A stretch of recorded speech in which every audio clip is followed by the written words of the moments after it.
Elle est à double face, comme les deux faces d'une pièce. Voici deux petites histoires pour les illustrer. Et nous allons commencer par le côté pile.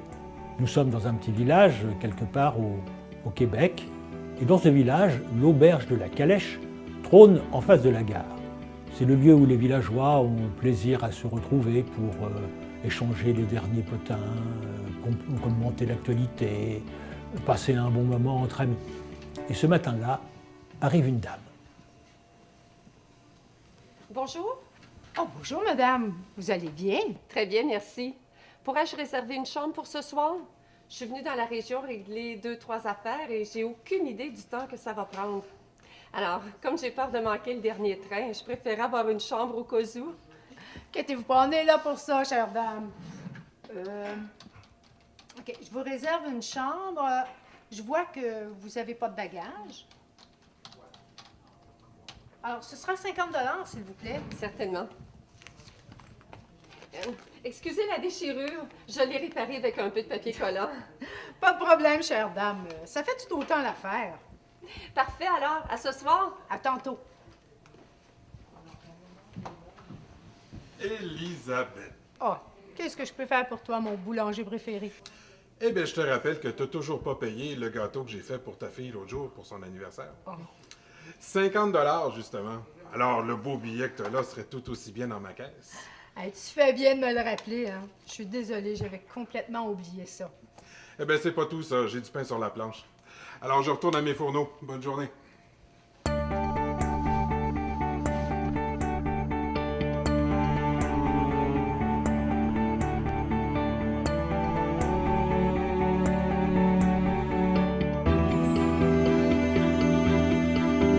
Bonjour, bonjour! Bonjour, comment vas-tu ce matin? Ça va bien. J'arrive de prendre mon petit café puis je retourne à ma boutique. Mais j'y pense, je vous dois encore ma dernière visite. Hein? Oui. C'était combien? C'est pour quel soin? Ah, ben, c'est pour une réparation d'un plombage. C'est 50 $. Ben justement. Voilà. Ben merci beaucoup. Hey, bonne Puis, journée. ben, bonne journée à toi, puis je dirai à ma secrétaire que c'est réglé. Excellent, merci. Bonne journée. Au revoir. Sylvie? À quelle heure mon prochain rendez-vous? J'ai un peu de temps de libre. Je vais en profiter, puis je vais aller payer mon garagiste. J'en aurai pas pour très longtemps. À tout à l'heure. Alors, satisfait de la dernière commande que j'ai faite pour toi, Gilles? Très satisfait. Bon savon? Oui. Excellent. Bonjour, Gilles. Bonjour, quel bon vent t'amène? Un problème avec ta voiture? Un vent que tu vas aimer. Je m'en viens régler ce que je te dois. Ah oui? Je pense que c'était 50 $. C'était juste une vidange, hein? Oui, juste une vidange. Ben, c'est parfait. 50 $. Merci beaucoup. Merci. À la prochaine. À la prochaine. Bye. Mon cher Dominique, ça tombe bien. Je te devais 50 $ pour le savon liquide que tu m'as livré l'autre jour. Oui, 50 $ bien juste. Merci, ça tombe très bien. Et voilà. Bon, où j'en suis rendu?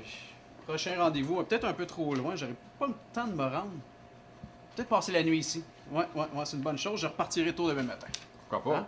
Va à la Calèche. C'est la meilleure place dans le coin. En plus, ils sont pas chers. Ouais, j'ai entendu parler de ça, ça a l'air que c'est bien. Bon, allez, je me sauve. Même commande la semaine prochaine? Oui, mon Dominique. Merci, Gilles. Merci, Dominique.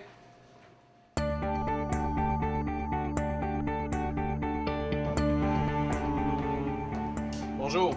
Oh, bonjour. Ou bonsoir, plutôt. Oui, c'est vrai. Est-ce que vous auriez une chambre de disponible? Je suis désolée, mon pauvre monsieur, mais j'ai rien pour ce soir. L'hôtel est complet. Non, regardez. J'ai fini plus tôt que je pensais. Et puis, j'ai tout le temps d'attraper mon dernier train. Donnez donc ma chambre à monsieur. Ah, ben tout est réglé d'abord. Ce sera 50 $, s'il vous plaît. Avec plaisir. Et voilà. Oh, je vous remercie. Voilà pour vous. Ah, mais c'est mon billet de 50 $ que je vous ai remis ce matin. Ah oui? Comment voyez-vous ça? Ben, vous vous souvenez? Je vous avais dit qu'il était déchiré et que je l'avais réparé. Il est reconnaissable. Mais vous êtes donc bien riche, vous, pour vous permettre de déchirer les billets de 50 $. Aucune importance. Il était faux.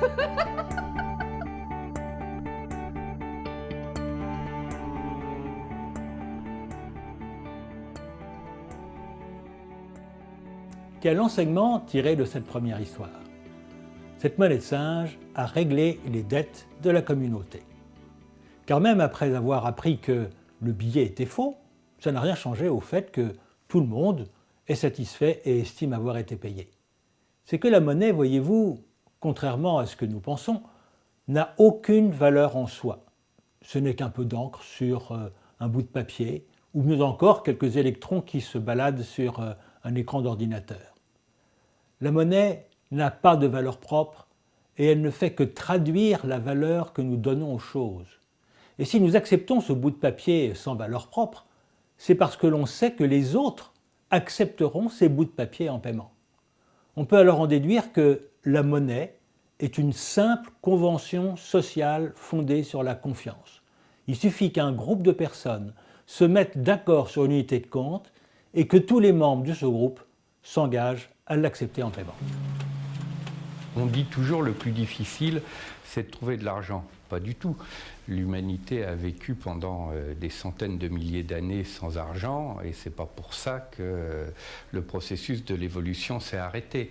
L'argent est une pure convention. L'argent n'a aucune valeur en tant que tel. La seule valeur qui est donnée par l'argent, c'est l'échange entre des êtres humains qui se font confiance.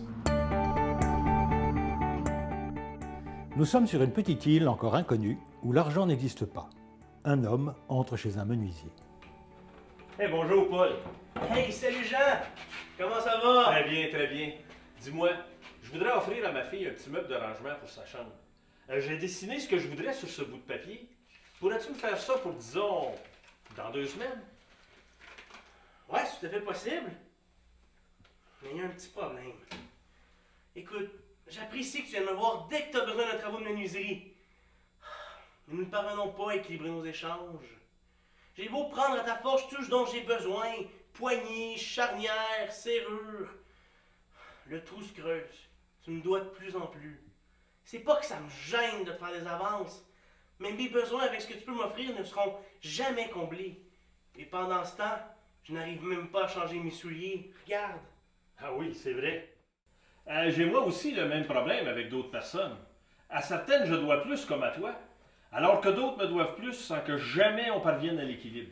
On fait tous des avances qui sont rarement compensées, de sorte que les échanges deviennent de plus en plus difficiles. Et qu'on manque de choses qui pourtant existent et sont disponibles. Tu as raison. Il faut en sortir. Et si on allait voir un des membres de notre Conseil des sages? Oh, c'est une très bonne idée. Allons-y.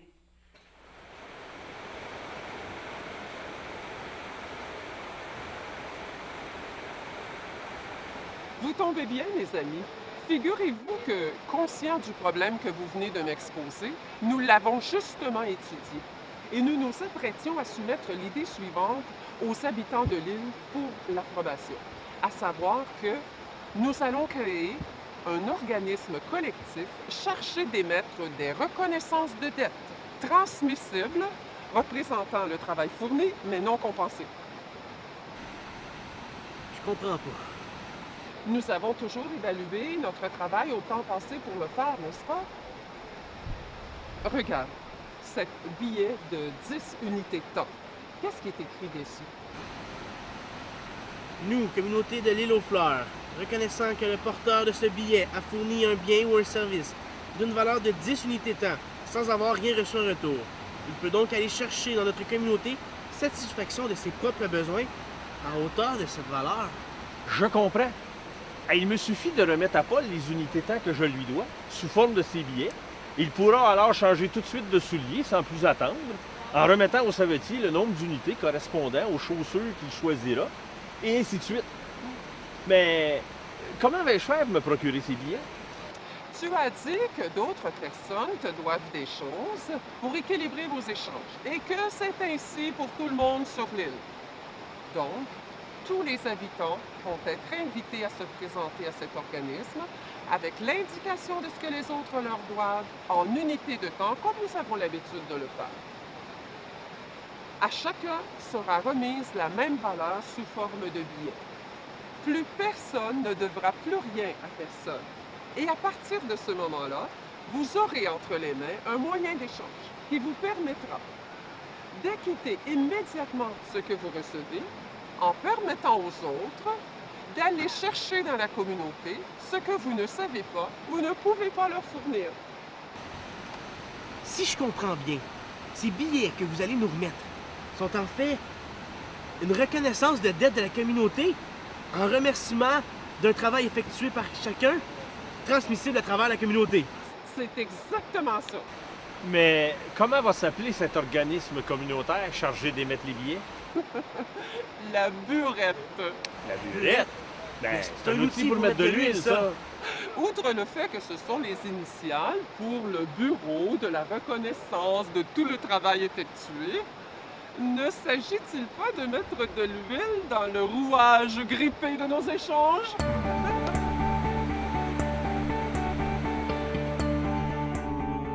Qu'est-ce que la compréhension de la nature de la monnaie met en lumière?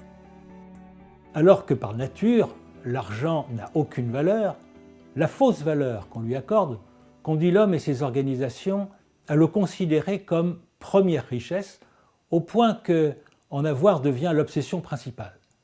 Pensez-y, si demain vous êtes milliardaire, mais perdu au milieu du désert et crevant de soif, eh bien vous vous rendrez vite compte que la richesse est dans l'eau et pas dans vos milliards.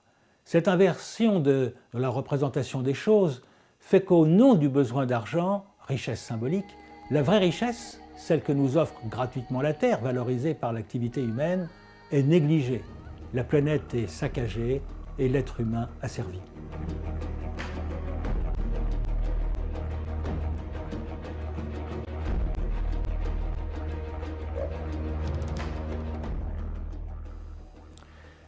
D'autre part, alors que par nature, c'est la société qui nous donne l'argent en reconnaissance du travail que nous fournissons, ce qui implique qu'il lui revient à cette société, à elle seule, le devoir et le pouvoir de l'émettre gratuitement à hauteur nécessaire pour cela. La représentation qu'on se fait de la monnaie a conduit les peuples à devoir emprunter contre intérêt auprès du système bancaire la monnaie qui rémunère son propre travail. Si les conséquences écologiques et humaines n'étaient pas aussi dramatiques, on pourrait en rire. Mais puisque la vie même est menacée, ça vaut le coup de creuser un peu les choses pour comprendre comment nous avons construit les murs de notre prison. Mais pour cela, il faut revenir un peu en arrière.